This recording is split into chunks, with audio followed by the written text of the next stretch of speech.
Coach Gautam गंभीर की दमदार पीसी, तड़कती भड़कती कड़क चाय जैसी पीसी आई है और फाइनल के लिए 4 बड़ी बातें बता के गई है। क्या बात कर रहे हैं?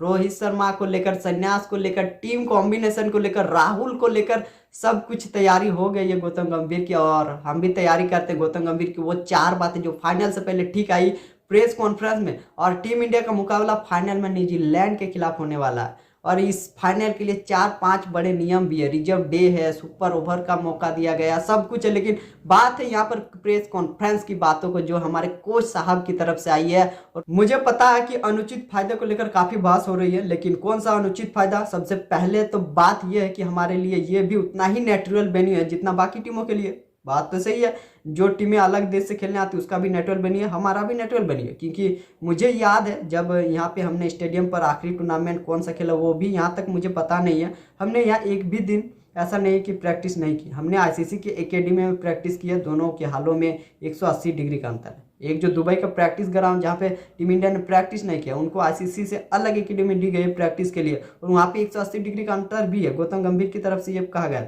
अब दूसरा सवाल उनसे कहा गया था कि रोहित शर्मा के संन्यास को लेकर, तो अभी तो फाइनल खेलना बाकी है। आपका कप्तान अगर ऐसा फियरलेस खेलता है तो ड्रेसिंग रूम में अलग माहौल होता है। आप रनों से परखते हो, हम इम्पैक्ट से परखते हैं। आप नंबर और स्टेट देखते हो और हम एक कोच और टीम के तौर पर नंबर्स नहीं देखते। मैं अपनी इस बारे में ये कहूँ तो ये मुश्किल नहीं होगा। एक चीज़ कहूँगा कि अगर आपका कप्तान इस तरह से टेम्पो में बल्लेबाजी करता है तो वह ड्रेसिंग रूम तक एक अलग तरह का मैसेज पहुँचाता है। अब तीसरी बात स्पिनर को लेकर पूछा गया है। यहाँ पर स्पिनर्स पर क्या कहा, तो 15 में से अगर टीम में आप 2 स्पिनर लेकर उतरते हो तो पाक में खेलते हो या कहीं भी खेले, अब उन्हें ही चुनेंगे। ऑफिशियली जो चुना जाना चाहिए तो उनको ही टीम इंडिया ने चुना है। काफ़ी सारे सवाल किए गए थे स्पिनर्स को लेकर। तो वहाँ पे उप महाद्वीप में टूर्नामेंट हो रहा है, यानी कि दुबई में हमने पिछले 2 मैचेस में दोनों 3 स्पिनर को उतारा। बाकी ऑलराउंडर्स थे हमारे पास, यानी कि 2 स्पिनर प्रॉपर और 3 प्रॉपर ऑलराउंडर भी थे उन स्पिनरों में से। केएल राहुल को लेकर कहा गया था कि केएल राहुल का वनडे क्रिकेट में औसत 50 का है और यही जवाब है हमारे लिए। मुझे इसकी कोई परवाह नहीं है कि लोग इसके बारे में क्या कहते हैं, वे इसके बारे में कैसे बात करते हैं, क्या उनके पास कोई एजेंडा है। मेरा काम 140 करोड़ भारतीयों ड्रेसिंग रूम में अपने खिलाड़ियों के साथ ईमानदार रहना है। तो यहाँ पे केएल राहुल को कहा कि फाइनल ऑफिशियली वो फॉर्म में तो आ ही गए, उनका 50 का औसत है। और ये जवाब है फैंस के लिए कि उनको हमने क्यों टीम में रखा। और एक बात जो स्पिनर की थी ना, टीम इंडिया जो कप्तान कोच 5 स्पिनर के साथ गए थे उसके ऊपर सवाल खड़े किए गए थे, लेकिन अब सही साबित हो रहा है दुबई में स्पिनर की जरूरत है, स्पिनर काम आ रहे हैं। उनमें से 3 प्रॉपर ऑलराउंडर है और 2 स्पिनर है।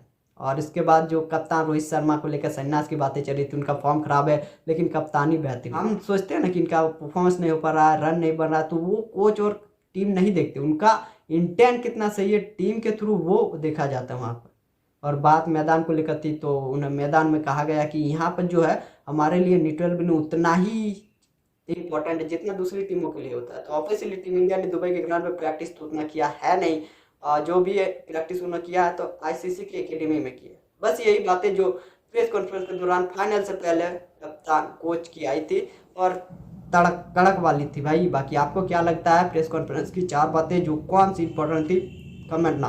बाकी जय Hind, love you, take care, bye bye, जय हिंद।